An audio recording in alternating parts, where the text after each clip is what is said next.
Ranking the games in the Far Cry series isn't an especially easy task given that for the most part it's been a widely varied collection of shooters. Far Cry 1, 2, and 3 were all distinctly different from one another, and while Far Cry 4, Far Cry 5, and Blood Dragon were quite similar to Far Cry 3, Primal threw us a curve and plopped us in the Stone Age. Another issue with ranking them, the Far Cry games are all pretty good. There are no stinkers in the series, meaning there's no one to really dump on. This makes things harder. But just because something isn't easy doesn't mean it shouldn't be done. Below we've cobbled together a highly unscientific ranking of the Far Cry series, Sam's Instincts, which only appeared on console. As with all of our rankings, this list is ironclad and inarguable, so we expect nothing but collective head nods of sycophantic agreement in the comments. Here they are, the Far Cry games listed from worst to first. Far Cry 3, Blood Dragon developed, Ubisoft published, Ubisoft 2013. Samuel, Blood Dragon is a pleasingly concentrated and beautiful slice of Far Cry 3, wrapped in a joke that maybe wears a bit too thin. It essentially offers everything the main game does, but in a sillier and more explosive framework, designed as it is to poke fun at 80s movies and games in general, the latter of which is a contentious point for some, but it's so clearly enjoyable for what it is. Neon versions of Far Cry 3's creatures wander the landscape, and it's refreshingly streamlined, with no crafting and simpler progression systems. Throw a cyber heart to lure a blood dragon, watch the beast turn up to wreak some havoc, then move on to the next outpost.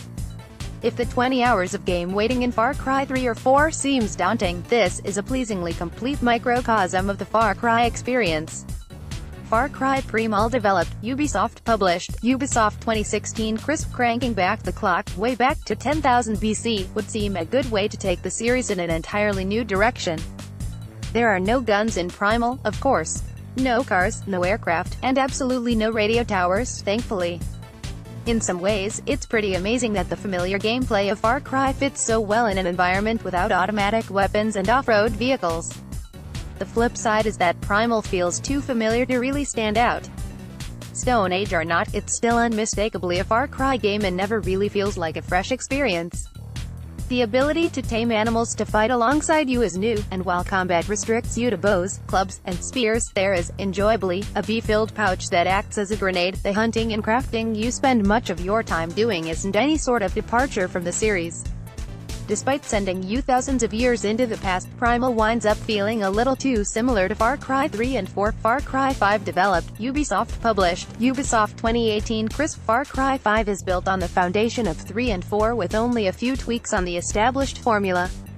The small changes are welcome, though. There's no skill tree, so you can unlock perks in any order you want, giving you the freedom to build your character to fit your playstyle. The crafting system of the earlier games has been trimmed down, too, so you unlock additional weapon slots and ammo bags through perks instead of having to hunt specific animals. Far Cry 5 wants you to get into the beautiful and chaotic open world of Montana with as few roadblocks as possible. But flying in the face of all the freedom you're given is the unpleasant habit the game's bosses have for kidnapping you. They'll routinely drag you from your open-world adventures and force you to listen to their long, rambling monologues. Worse, the villains are bland and forgettable, with gimmicky battles required to beat them. Far Cry 5 is still a fun and ridiculous sandbox of mayhem and destruction, but better bosses, and better writing, could have given it a higher ranking on our list. Far Cry 2 developed, Ubisoft published, Ubisoft 2008. Crisp. Far Cry 2 is the favorite of several of the PC gamer staff, but favorite doesn't automatically mean best, and loving something doesn't mean you need to be blind to its flaws. From crippling you with malaria before you even manage to escape the intro, to restricting your sprinting to a few steps before running out of stamina, to roadside checkpoints that repopulate with suicidal bad guys the moment you glance in another direction, traveling the map can quickly become an exhausting and frustrating affair. Making up for that, however, is everything else. The location, a sun-scorched province in Africa, is one of the most convincing environments a shooter has ever visited. The fire system is still fantastic, better even than the ones in later games, where flames spread through dry grass, up into trees, and across buildings, useful for flushing out and trapping enemies, but also often requiring the player to scramble to safety. The story is refreshingly nihilistic and bleak. The sprawling map leads into another, bigger one halfway through the game, and the gunplay, provided you're using guns you bought, as the ones you pick up off the ground are garbage, is fantastic. Note, I do really think it's the best, but we held a staff vote and I'll abide by the results. Samuel, I appreciate the ambition of the story and the presentation of the world, though it's not particularly enjoyable next to the more recent games. I know that's an unpopular answer. Far Cry 2 is a favorite among game design academics, and fair enough. But sometimes you want to ride an elephant into a base, and that's okay. I too appreciate Far Cry 2's fire and buddy system. Another touch I love about this game, that I assume Firewatch later borrowed, was the idea of the map being an object you hold in your hand. I haven't played the game in years, but I'll always remember that as a clever way of heightening the reality of that world. Far Cry 3 developed, Ubisoft published, Ubisoft 2012 crisp. Rather than casting you as an ex-Green Beret or hired merc, Far Cry 3's Jason Brody was supposed to be just some random bro who finds himself in way over his head. Naturally, you're still completely capable of killing hundreds of people, flying wingsuits around, and doing everything else the trained killers from the previous games could, but for at least an hour or two Brody yammers on about how he's just a bro who doesn't know what he's doing. It's not especially convincing.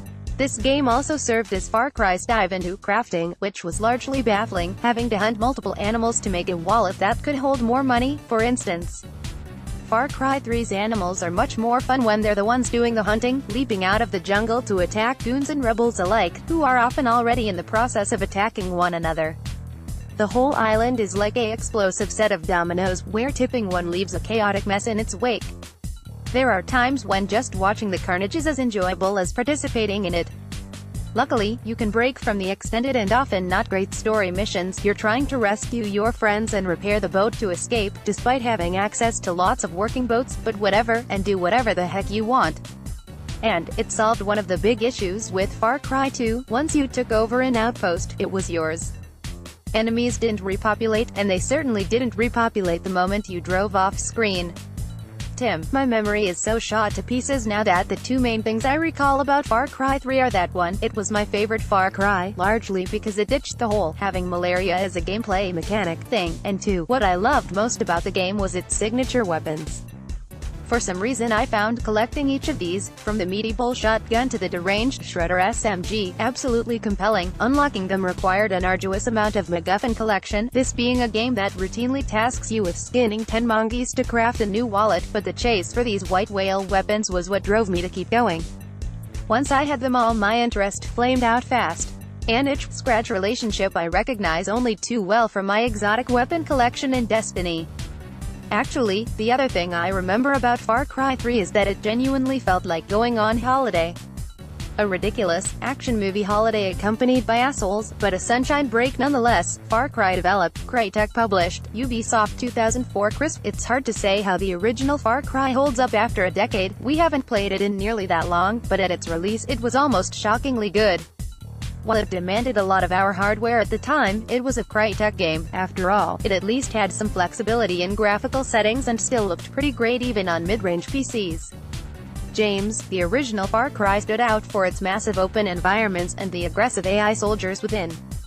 Firefights didn't take place in a tightly scripted series of corridors. Thick vegetation and a rudimentary stealth system turned encounters into an improvisational game of cat and mouse. A few hours in, monsters get thrown into the jungle combat stew, and suddenly the enemy mercs are no longer sitting comfortably at the top of the food chain. Not that they're eating the monsters or you, I hope. Luring men to monsters and then hiding in a bush became the new headshot, an early push towards testing more skills than how quickly a player can point and click. By today's standards, Far Cry's take on sneaky open arena combat feels noticeably dated, with enemies that have acute senses and preternatural aim anyone would envy. This is also before the era of elaborate backstab animations, so stealth takes more patience and guesswork than it should, but even so, it's easy to appreciate Far Cry for its obvious influence on open-ended island-hopping FPS. Design, Far Cry 4 developed, Ubisoft published, Ubisoft 2014 crisp. For a series that had been reinventing itself with each release, Far Cry 1, 2, and 3 were all markedly different from one another. Far Cry 4 was a noticeable departure. It built on the gameplay of the previous entry without completely reimagining it. Coming just 2 years after Far Cry 3, Far Cry 4 felt incredibly familiar, but the changes it did bring were all for the better. Rather than the overly vocal Jason Brody, protagonist Ajay Ghale is more subdued and quiet, letting the player fill in the blanks of his personality. Instead of simple bad luck stranding him among scores of warring soldiers and freedom fighters, Ajay has a real reason for being in the region of Kirat. He's returned to scatter his mother's ashes, and the region's rebels are a military group founded by his father. What's more, Pagan Min, the colorful and charismatic baddie, once had an affair with Ajay's mother, making Ajay's appearance in Kirat a personal one in several respects. Kirat itself is a wonderful and chaotic playground, sprawling and mountainous, and with plenty of new ways to get around in it, like gyrocopters and a grappling hook, plus the familiar wingsuit that this time can be accessed almost immediately. The insanely aggressive wildlife makes a return, allowing us to unleash them on unsuspecting enemies and providing no small amount of random, ridiculous carnage. Plus, you can ride elephants, bowling over vehicles and tossing enemies into the air. Alongside the scripted story missions, outpost takeovers once again comprise the most enjoyable part of the game, free-form assaults that can be accomplished any way you like. Outposts are bolstered by the addition of strongholds, massive and well-protected forts that are even tougher and more fun to liberate. This being a Ubisoft game, the map is littered with all sorts of other activities, challenges, and points of interest. They don't all really add much luck, but they do ensure there's something to do just about everywhere you roam. Throw in co-op, except for story missions, and Far Cry 4 is a heavily packed and gloriously fun sandbox of destruction.